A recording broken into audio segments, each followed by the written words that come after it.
Before you trust, before you believe, listen carefully. What if the place you run to for help becomes a place that destroys you? What if the person you call daddy is hiding a dark secret behind the altar? And what if love, trust, and faith lead you straight into a trap you never saw coming? This is not just a story. Stay with us because what you're about to hear will open your eyes in ways you never expected. Dave was a man everyone admired at his church. He loved God with all his heart and never missed a single church activity. Every Sunday, he was at the front, singing, praying and helping where he could. On Wednesdays, he joined the midweek programs. He volunteered for church projects and helped the poor. To everyone, Dave was a true Christian, devoted and faithful. Dave had recently become engaged to Monica, a beautiful and decent young woman. His mother had introduced them, and they had fallen in love quickly. Monica was kind, gentle, and respectful. He shared Dave's love for God, and they both dreamed of a happy life together. Excited about their future, Dave decided to take Monica to his pastor for prayer. He wanted their marriage to be blessed and guided by someone spiritual and wise. He believed his pastor would pray for them and protect their union. What Dave did not know was that his pastor, Pastor Ekene, popularly called Daddy, had been watching Monica closely. Behind his calm and holy appearance, Pastor Ekene had a secret desire for her. While Dave trusted him completely, Pastor Ekene had plans that were far from godly. As Monica knelt in prayer that day, Dave prayed for a blessed marriage. He did not know that the very person he trusted to guide them spiritually was already planning something dangerous. That day would be the beginning of a series of events that would change their lives forever. Pastor Ekene was a man everyone respected in the church. He was a pastor, but behind the holy robe, he hid dark secrets. His wife had passed away many years ago, and he left his two daughters with his own parents to take care of. No one knew the true side of Pastor Ekene. He used dark, secret powers to get what he wanted. And when he wanted a woman, he would not stop until he got her.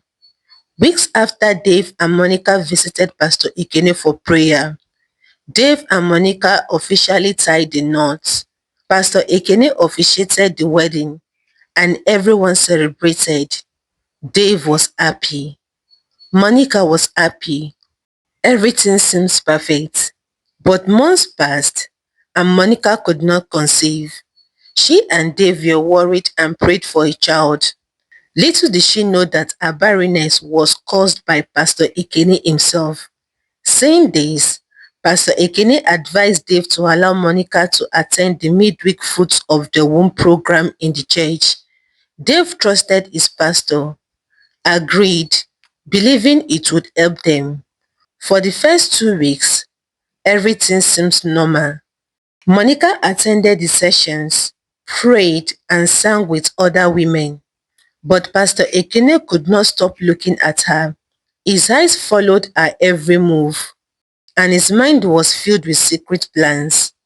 On the third week, he called Monica to his private office for a special prayer session. Monica thought it was normal, but Pastor Ekene had planned something dangerous. During the prayer, he gave her a fake prophecy. He told her that the Holy Spirit wanted to bless her womb in a special way and that she must not tell anyone. He said this was necessary for her to conceive. Then he took her to a bedroom to bathe with holy water he had prepared. The water was not really holy.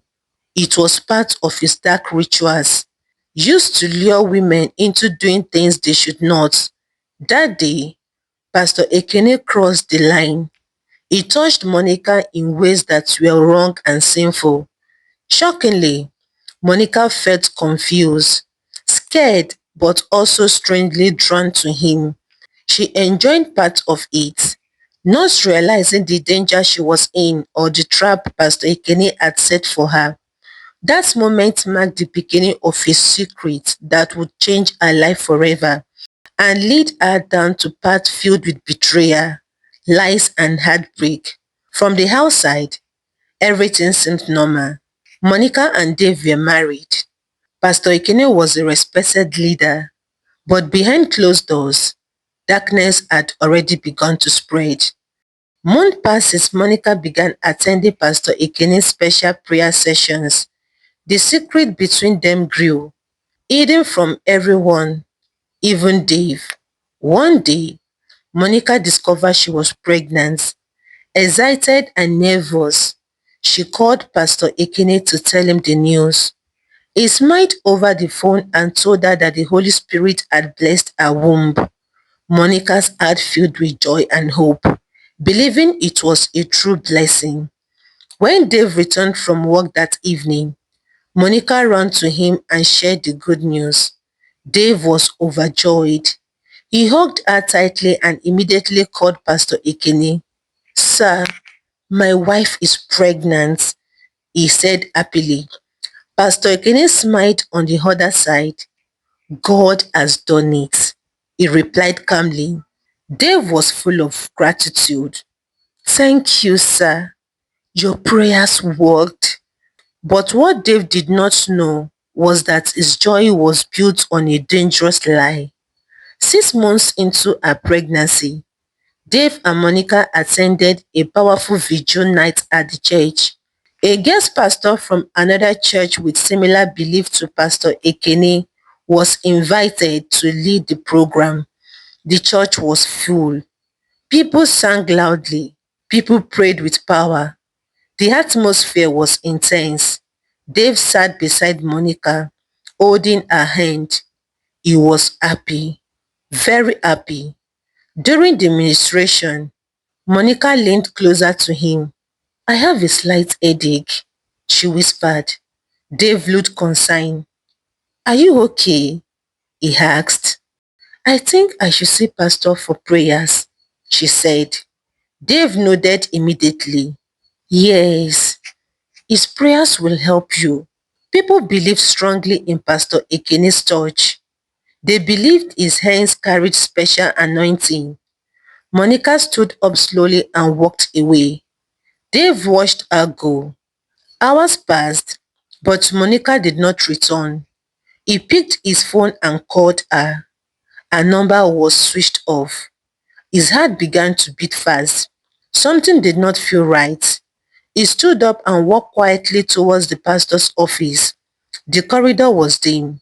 The sound of prayer from the church echoed faintly. When he got to the door, he stopped. The door was not fully closed. He pushed it slightly and then he froze.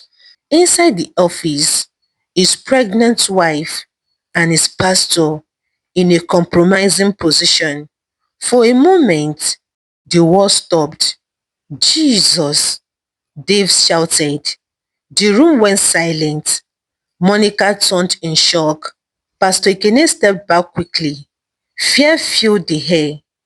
"What is going on here?" Dave shouted. Monica's lip trembled. Before Dave could react, Pastor Ekene struck him on the head with a bottle. Dave collapsed instantly. Pastor Ekene whispered harshly to Monica, telling her they had to stop Dave from revealing the truth before he regained consciousness. Monica's body shook. Tears ran down her cheeks as she cried, confused and terrified. Pastor Ekene forced her to swallow a secret oath, warning her that revealing it would cost her life.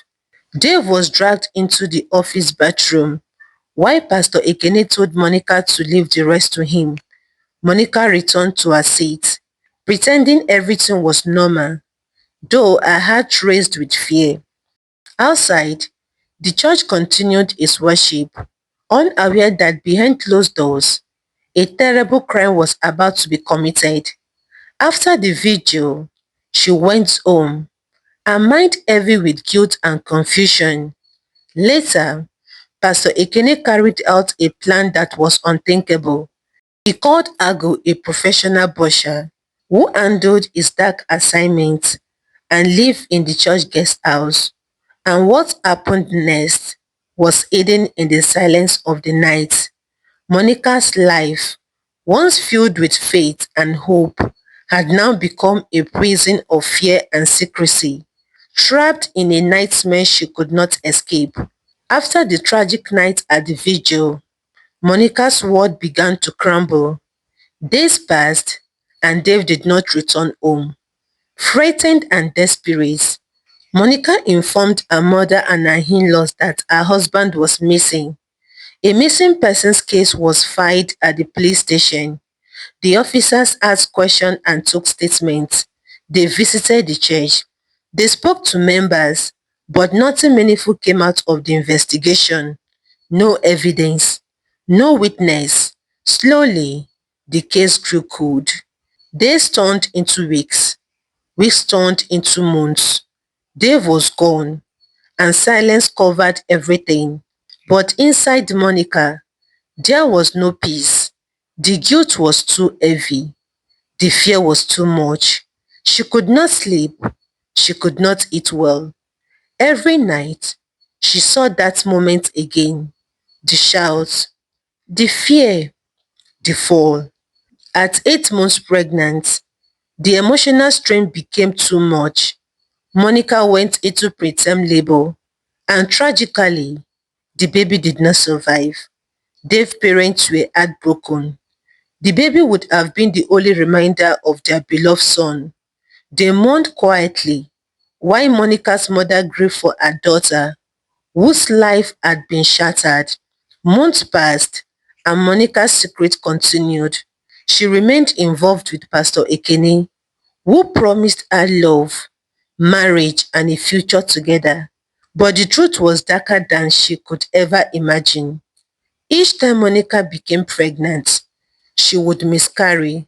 Pastor Ekene had been using her pregnancies for his dark rituals and fortification. It is a spiritual battle, he would say. You need more prayers. And Monica believed him. She kept going back, hoping one day things would be right, not knowing she was being used emotionally, physically, and spiritually, leaving her weaker and more dependent on him. By the sixth miscarriage, Monica nearly lost her life.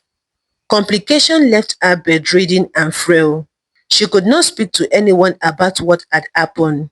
The secret blood oath she had made with Pastor Ekene kept her silent.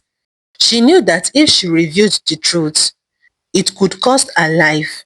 She was trapped, alone and terrified. To make matter worse, Pastor Ekene stopped answering her calls and blocked her number. He had moved on to another victim, a newlywed couple, leaving Monica behind, discarded and broken. She spent months in the hospital, her condition worsening. Finally, with no other choice, Monica reached out to her mother. She knew she might not survive and could not leave the secret untold. Trembling, she confessed everything: her encounter with Pastor Ekene, the secret affair, the night her husband was struck with a bottle, and the series of miscarriages that had nearly killed her. Her mother was shocked, unable to believe the horrors her daughter had endured. Monica's mother, acting quickly, informed Dave's parents of the truth. Devastated, they joined the fight for justice. The case was reported to the police once again, this time with full details of the crimes that had been hidden in fear and silence for far too long. Monica's confession was a turning point. Though her body was weak and her spirit shaking, her courage opened the door for the truth to finally begin to surface. The police reopened the case. Officers began fresh investigations. They asked new questions. They called people in again. For a moment, it looked like the truth would win. But Pastor Ekene was not an ordinary man. He was powerful. His influence was strong, and he had even bribed the commissioner of police. Because of this, quietly, things began to change. The case started to slow down. Files stopped moving. Officers became less interested. The case went cold once again. Justice seemed impossible, and Monica's head grew worse with each passing day. She was now on the edge of death, weak and exhausted from the pain, fear, and guilt that had weighed on her for so long. One quiet night, as Monica lay on her hospital bed, struggling to breathe, a thought came to her, strong and clear. If I die, the truth will die with me. Tears filled her eyes. She knew she had made many mistakes, but she also knew she could not leave the world in silence. The next day, with the little strength she had left, Monica did something unexpected. She went live on social media. Her hands were shaking. Her face looked pale, but her voice carried pain and truth. My name is Monica, she began slowly. People started joining the live video. I know my death is near, she said. Silence filled the comment section. But I don't want to die with this secret. Tears rolled down her face. She began to speak. She told everything. Her encounter with Pastor Ekene, how he gained her trust, how he drew her into a secret relationship. Her voice broke many times, but she continued. It destroyed my home, she said weakly. It took advantage of my trust.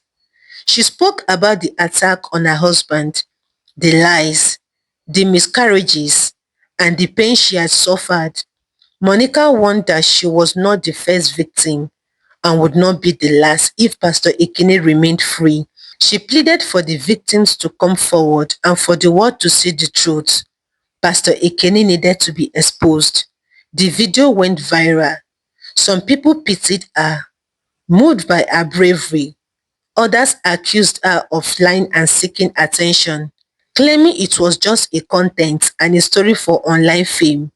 Many of Pastor Ekene's other victims were too scared to speak, bound by the blood oath they had been forced to take. A popular social media influencer named Ugo saw Monica's video. Determined to uncover the full truth, he promised to help bring justice. But before Ugo could reach Monica, she succumbed to her illness and passed away. Heartbroken but determined, Ugo went live on social media. He told his followers that Monica had died, but her story would not end with her. He urged all of Pastor Ekene's victims to speak out, to break their silence, and to help bring the truth to light. The fight for justice had only just begun. After Monica's death, many female church members began reaching out to Ugo privately. Some sent messages, sharing their own terrifying experiences with Pastor Ekene. Others called him on the phone. Each story was similar: pain, fear, betrayal, and secret forced by Pastor Ekene's blood oath. Ugo took the case seriously. He would not let Monica's death be in vain. With public pressure mounting, a new commissioner of police was brought in. This time, no stone was left unturned. A search warrant was issued to investigate both Pastor Ekene's church and his home. What the investigators found was horrifying. Several shallow graves containing human remains were discovered. A secret room used for dark rituals and occult practice was uncovered. Pastor Ekene was arrested along with Ago, the man who lived in the church guest house and carried out Pastor Ekene's dark assignments. Why Pastor Ekene refused to confess? Ago revealed the gruesome truth. He explained how Dave had been murdered, how his vital organs were harvested for Pastor Ekene's fortification, and how his body was buried in a shallow grave. Ago also disclosed how Pastor Ekene had sacrificed his own wife for church growth. The confession spread quickly online. People were horrified. Angry mobs stormed the church and Pastor Ekene's home, vandalizing properties. Some church members refused to believe it, claiming the allegations were false. Many had been under Pastor Ekene's charm, tied to the church by fear and manipulation. In court, the evidence was overwhelming. Victims came forward in numbers, bravely testifying against Pastor Ekene. The jury had no choice. Both men were sentenced to life imprisonment. Dave's family was heartbroken. They remembered him as a devoted Christian, a man dedicated to God's work. Monica's family mourned deeply, grieving the daughter whose life had been stolen by lies, manipulation, and dark powers. 2 years into his sentence, Pastor Ekene took his own life, leaving behind a legacy of fear and lessons for all who had trusted him. Justice had finally been served, though the scars on the victims and their families would remain forever. Lessons from the story.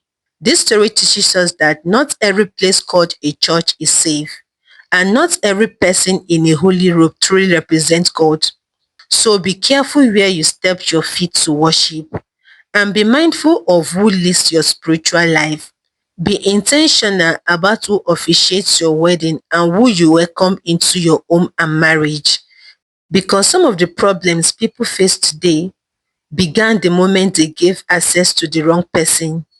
Understand that while prayer is powerful, wisdom is necessary. Prayers alone do not produce children. Seek proper medical advice. Take the right steps and commit everything into God's hands while allowing Him to perfect His work. It also opens our eyes to the painful reality that many innocent victims are crying out in silence, yet we often ignore them because we are blinded by religion, titles, and outward appearances. Instead of building a personal relationship with God, many people place blind trust in humans, making it easy to be manipulated and controlled.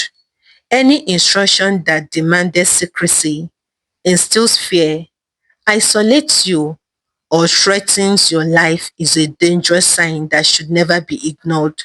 Evil continues to grow where people are too afraid to speak. And sometimes it takes just one brave voice to expose darkness and bring hidden truth to light.